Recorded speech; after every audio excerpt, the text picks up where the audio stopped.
Remember Live Aid in 1985, that symbol of concern and generosity?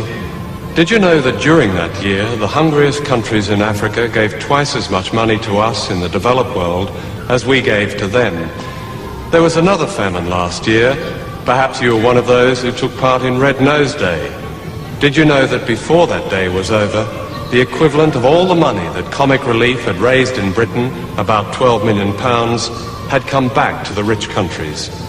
For every day this amount is given by the poorest to the rich has interest payments on loans that most of them never asked for or knew existed.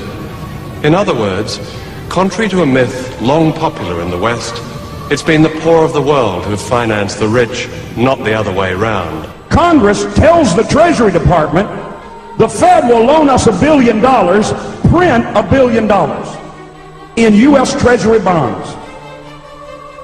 So for $1,000, they print $1 billion of bills, of bonds. Those bonds are given to the Federal Reserve, $1 billion. Now the Federal Reserve in bonds plus interest.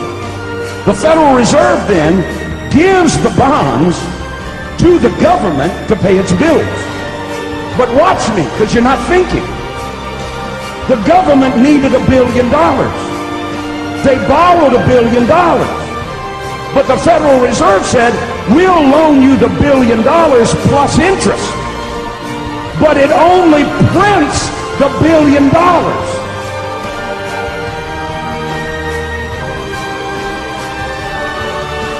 So the interest payments are never created and put into the system.